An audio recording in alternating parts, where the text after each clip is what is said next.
आखिर क्यों पूरे संसार में केवल भगवान शिव को ही भांग और धतूरा चढ़ाया जाता है? क्या यह केवल एक नशा है या इसके पीछे छुपा है कोई बहुत बड़ा रहस्य? क्यों महादेव को चढ़ाया जाता है जहरीला धतूरा, जबकि बाकी देवी देवताओं को चढ़ाए जाते हैं फूल, फल और मिठाइयाँ? क्या इसका संबंध समुद्र मंथन से है? क्या महादेव ने सच में विष पीने के बाद धतूरा स्वीकार किया था? और क्या भांग का संबंध सीधे शिव के ध्यान और तांडव से जुड़ा है? आज की इस कथा में हम जानेंगे महादेव और भांग धतूरे का वह रहस्य जो केवल परंपरा नहीं बल्कि ब्रह्मांड के सबसे गहरे आध्यात्मिक संकेतों में से एक है। और इस कथा के अंत तक आप शिव को पहले से बिल्कुल अलग रूप में समझने लगेंगे। हर हर महादेव। आप देख रहे हैं पावर ऑफ पेजेस।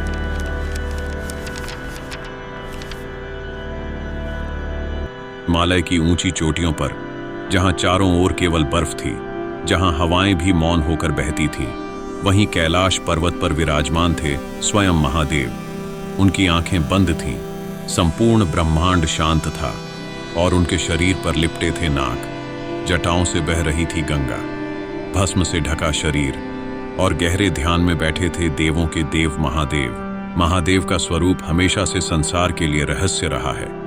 वे राजा होकर भी भिखारी जैसे दिखते हैं।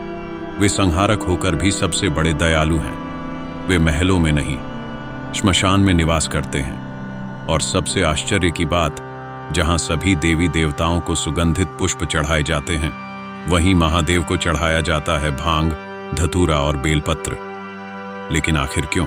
इस रहस्य की शुरुआत होती है समुद्र मंथन से। बहुत समय पहले, जब देवता और असुर दोनों अमृत प्राप्त करना चाहते थे, तब क्षीर सागर का मंथन शुरू हुआ। मंदराचल पर्वत बना मथनी और वासुकी नाग बना रस्सी। एक ओर देवता, दूसरी ओर असुर, और शुरू हुआ समुद्र मंथन। मंथन से अनेक दिव्य वस्तुएं निकली, कामधेनु, ऐरावत, लक्ष्मी माता, चंद्रमा और कई रत्न। लेकिन तभी अचानक समुद्र से निकला एक भयंकर विष। इतना भयानक विष कि उसकी अग्नि से पूरा ब्रह्मांड जलने लगा। देवता घबराने लगे, असुर भय से कांप उठे। धरती पर हाहाकार मच गया। उस विष का नाम था हलाहल।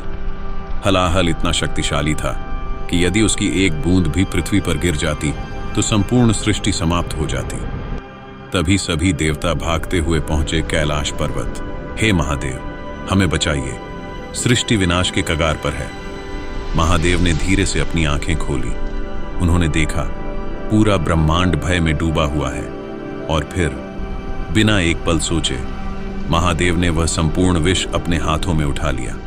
माता पार्वती चौंक उठी। स्वामी, यह विष आपको नष्ट कर देगा। लेकिन महादेव मुस्कुराए। यदि मेरे पीने से सृष्टि बचती है तो यह विष भी मेरे लिए प्रसाद है। और अगले ही क्षण महादेव ने पूरा हलाहल विष पी लिया। पूरा ब्रह्मांड कांप उठा। विष इतना प्रचंड था कि महादेव का कंठ नीला पड़ गया। तभी से वे कहलाए नीलकंठ। लेकिन कहानी यहीं समाप्त नहीं होती। विष की ज्वाला महादेव के शरीर में फैलने लगी। उनका शरीर तपने लगा, धरती कांपने लगी, आकाश में बिजली गरजने लगी। देवता चिंतित हो उठे। अब क्या होगा? तब ऋषियों ने हिमालय के जंगलों से कुछ औषधियां लाकर महादेव को अर्पित की। इनमें सबसे प्रमुख थे धतूरा और भांग। धतूरा एक ऐसा पौधा था जो अत्यंत ठंडा माना जाता था। उसकी प्रकृति विष को शांत करने वाली थी। ऋषियों ने धतूरा महादेव को अर्पित किया ताकि हलाहल की अग्नि शांत हो सके।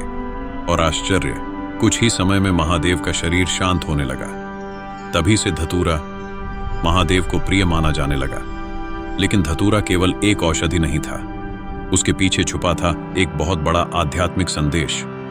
धतूरा एक विषैला पौधा है, साधारण मनुष्य के लिए हानिकारक, लेकिन महादेव उसे स्वीकार करते हैं। क्यों? क्योंकि शिव वही हैं जो संसार की नकारात्मकता को भी अपने भीतर समा लेते हैं। जो विष को भी अमृत बना दें, वही महादेव हैं। दुनिया जिस चीज को त्याग देती है, शिव उसे भी अपना लेते हैं। श्मशान, भूत, प्रेत, सांप, भस्म और यहाँ तक कि विष। महादेव सिखाते हैं जो संसार में सबसे तुच्छ है, उसे भी स्वीकार करके दिव्यता में बदला जा सकता है। और यही कारण है कि उन्हें धतूरा चढ़ाया जाता है। अब बात करते हैं भांग की। भांग का संबंध केवल नशे से नहीं, बल्कि शिव के गहरे ध्यान से जुड़ा है। पुराणों के अनुसार महादेव हजारों वर्षों तक समाधि में रहते थे। न भोजन, न जल, न नींद, सिर्फ ध्यान। ऐसी अवस्था में शरीर की ऊर्जा को स्थिर रखने के लिए हिमालय के आर्षि प्राकृतिक जड़ी बूटियों का प्रयोग करते थे। भांग उन्हीं औषधीय पौधों में से एक मानी जाती थी। लेकिन समय के साथ मनुष्यों ने उसके आध्यात्मिक अर्थ को छोड़कर उसे केवल नशे से जोड़ दिया। असल में शिव कभी भी नशे के प्रतीक नहीं थे। शिव तो चेतना के जागरण के प्रतीक हैं। भांग का असली अर्थ है मन की चंचलता को रोकना और भीतर की शांति तक पहुंचना। महादेव का ध्यान इतना गहरा था कि पूरा ब्रह्मांड उनकी समाधि में विलीन हो जाता था। कहते हैं जब शिव ध्यान में बैठते तो समय भी ठहर जाता, और जब वे तांडव करते तो ब्रह्मांड की हर शक्ति जाग उठती। शिव विरोधाभासों के देवता हैं। वे योगी भी हैं और गृहस्थ भी। वे संहारक भी हैं और पालनकर्ता भी। इसलिए उनकी पूजा भी साधारण नहीं है। जहां विष्णु जी को तुलसी प्रिय है, वहीं शिव को बेलपत्र। जहां देवी लक्ष्मी को कमल प्रिय है, वहीं शिव को धतूरा, क्योंकि शिव उस शक्ति का नाम है जो हर रूप में मौजूद है। एक बार माता पार्वती ने भी महादेव से पूछा, स्वामी, आपको ये विषैले और अजीब पदार्थ इतने प्रिय क्यों हैं? महादेव मुस्कुराए, क्योंकि संसार सुंदर चीजों को तो अपनाता है पार्वती, लेकिन जो टूटा हुआ है, जो विषैला है, जो त्याग दिया गया है, उसे अपनाने वाला कोई नहीं होता। और शिव वही है जो सबसे अंधकारमय चीज को भी अपने भीतर स्थान दे दे। माता पार्वती भावुक हो उठी। उन्हें समझ आ गया कि शिव केवल देव नहीं, स्वयं करुणा है। इसीलिए महादेव को भोलेनाथ कहा जाता है। वे जल्दी प्रसन्न हो जाते हैं। उन्हें सोने चांदी की आवश्यकता नहीं। एक लोटा जल, एक बेल पत्र और सच्चा मन, बस इतना ही पर्याप्त है। शिव कभी बाहरी दिखावे से प्रसन्न नहीं होते। वे भाव देखते हैं, और यही कारण है कि गरीब से गरीब व्यक्ति भी महादेव की पूजा कर सकता है, क्योंकि शिव सबके हैं। अब एक और रह समझिए, धतूरा और भांग दोनों ही जंगलों में उगते हैं। इनका कोई विशेष रखरखाव नहीं होता। इसका अर्थ क्या है? महादेव प्रकृति के सबसे मूल रूप से जुड़े हैं। वे कृत्रिमता से दूर हैं। उन्हें वही प्रिय है जो प्राकृतिक है, सादा है और अहंकार से मुक्त है। आज के समय में लोग शिव की भक्ति को गलत समझ लेते हैं। कई लोग सोचते हैं कि भांग पीना ही शिव भक्ति है, लेकिन यह सबसे बड़ा भ्रम है। शिव ने कभी भी अंधे नशे का संदेश नहीं दिया। उन्होंने तो चेतना जगाने का मार्ग दिखाया। सच्ची शिव भक्ति क्या है? अपने भीतर के क्रोध को शांत करना, अपने अहंकार को खत्म करना, अपने भीतर के विष को बाहर निकालना। यही असली हलाहल है। ईर्ष्या, क्रोध, लोभ, अहंकार, यदि इन्हें अपने भीतर रोक लिया जाए तो मनुष्य स्वयं नीलकंठ बन सकता है। महादेव हमें यही सिखाते हैं। एक बार एक साधु कैलाश पहुंचा।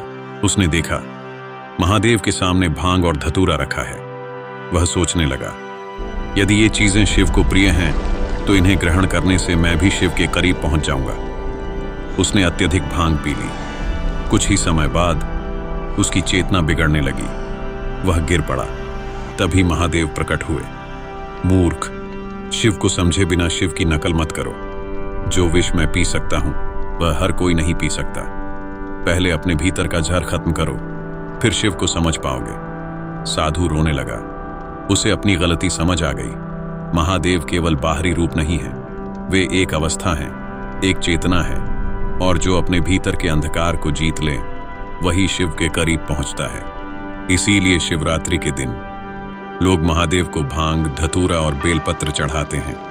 यह केवल परंपरा नहीं, बल्कि एक प्रतीक है। धतूरा अपने भीतर के विष को समर्पित करने का प्रतीक, भांग मन को शांत करने का प्रतीक, बेलपत्र तीनों गुणों पर नियंत्रण का प्रतीक, और जल अहंकार को बहा देने का प्रतीक। जब भक्त शिवलिंग पर ये चीजें चढ़ाता है तो वह वास्तव में अपने भीतर के दोषों को महादेव को समर्पित करता है।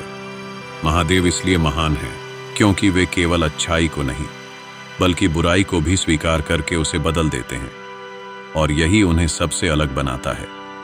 संसार में शायद ही कोई ऐसा देव हो जो विष पीकर भी मुस्कुराए, जो श्मशान में बैठकर भी ध्यान करे, जो भूतों के साथ भी करुणा से रहे और जो एक गरीब भक्त के एक लोटे जल से भी प्रसन्न हो जाए, वही है महादेव, देवों के देव, नीलकंठ, भोलेनाथ। तो अगली बार जब आप शिवलिंग पर धतूरा चढ़ाएं तो केवल एक परंपरा मत निभाइए, अपने भीतर के क्रोध को भी महादेव को समर्पित कर दीजिए, अपने अहंकार को भी उनके चरणों में रख दीजिए, क्योंकि असली शिव भक्ति बाहर नहीं, भीतर शुरू होती है। हर हर महादेव। यदि आपको यह कथा पसंद आई हो तो वीडियो को लाइक करें, चैनल को सब्सक्राइब करें और कमेंट में लिखें हर हर महादेव। आप देख रहे थे पावर ऑफ पेजेस।